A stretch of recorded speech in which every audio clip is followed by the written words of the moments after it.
دا اوس بیخي ډیم سایډ دی کوم چې اوبه رامنې کوي او د هغې دپاره کوم وال جوړیږي نو دا د هغه ځای ته زه راغلم او دا په دغه باندې کار روان دی تر دې حده پورې رسېدلی دی او داسې ویلی کېږي اعوذ بالله من الشیطان الرجیم بسم الله الرحمن الرحیم السلام علیکم ورحمت الله وبرکاتو قدرمنو کتونکو زه محمد اسرار دا وخت موجود یم د تحصیل یادین زی اسبن سانام ډیم په یو بل سایډ باندې دا چې کوم دی نو بره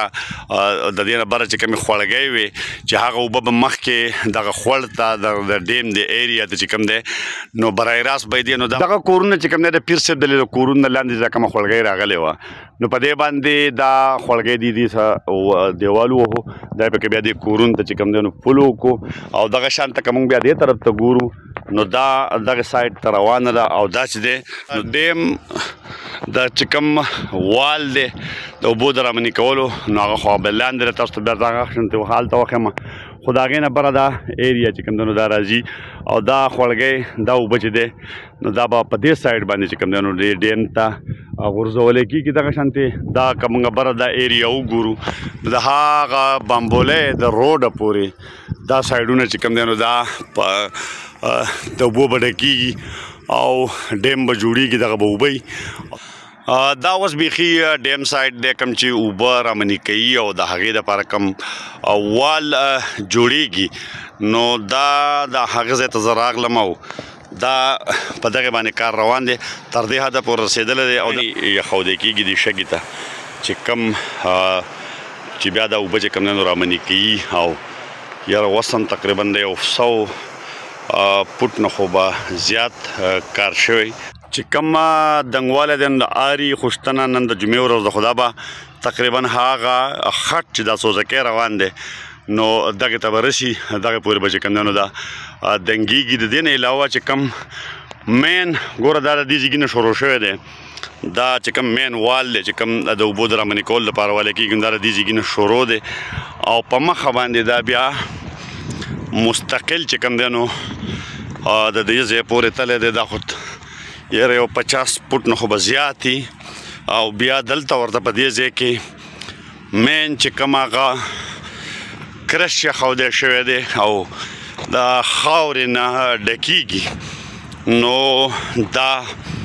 هغه کرش دی بیا دا شګه ده خاکه ده بیا چې دی نو دا خاوره ده او د دې خاورې نه پس دغه طرف ته هم دا چې دی نو بیا خاکه ده او دغه بیا چې کوم دی نو کرش ته د کرش نه علاوه دغه ورسره دغه ځایونه ورسره هم چې کوم دی نو فیلکی دا تقریبا دغه سایډ نه واله او ته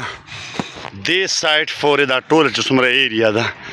نو دا د اوبو د رامنې کولو دپاره چې کوم دی بنیادي خو دا د خاورې ده دغه دی خو به هر حال دا چې دی نو دغه کېږي او اخري چې کوم حد دی نو هغه د دې د دنګوالي نو آري د وینا مطابق دغه سوزکی چې را روان دي نور دی دغه طرف ته نو د دغه ځای پورې به دا دنګېږي او دغه هغه نور چې کوم سپیل ویز دي په هغې باندې هم دغه ځای کې چې کوم دی دا کار روان دی او کار ډېر زیات په تیزۍ سره چې کوم دی نو دا روان دی دا د ډیم هغه دغه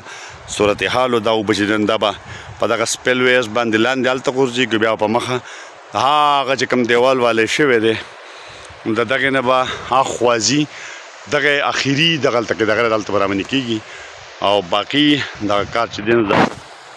په دې سایډ باندې روان دی مخامخ چې زما دا ګاډی ولاړ دی دا سوزکی چې راغی نو په دغه ځای باندې چې کوم دی نو چې کومه ولا یا نیر هغه خمپور سایډ ته ځي نو هغه به د دغه ځایږي نه شروع کېږي او د هغې نه پس هم تقریبا دا ډیم به یو 40 فوټ یا سمثینګ چې کوم دی یا 30 فوټ دا به نور هم دنګېږي دا د دې ځایږي نه یو آخري شاټ هغه غاړې ته تقریبا دغه هغه کاڼي خورا شوي او د هغې نه راواله او د دې ځای پورې چې کوم دی نو دا ایریا به غونډه ډکېږي او دا به د دغه ټینکی پورې چې دی نو دا دغه روډ دی د دغه ځای پورې به دا دنګېږي او دا پکې دغه د اوبو دا پالتو اوبو چې کله ډیم دغه کېږي اوبه دې بهر ته غورځول دغه سپیل ویز دا په دغه باندې به کار روان دی او دا هغه طرف ته مخامخ بیا دغلته مخامخ او بیا دلته مخامخ دا ټوله چې کوم دی نو زمونږ روري ده او دوی ته زه هم وایم چې مخالفت خو ډېر زیات کېدو خو به هر حال د ترقۍ او کارو د ډېره زیاته قرباني ورکړې ده.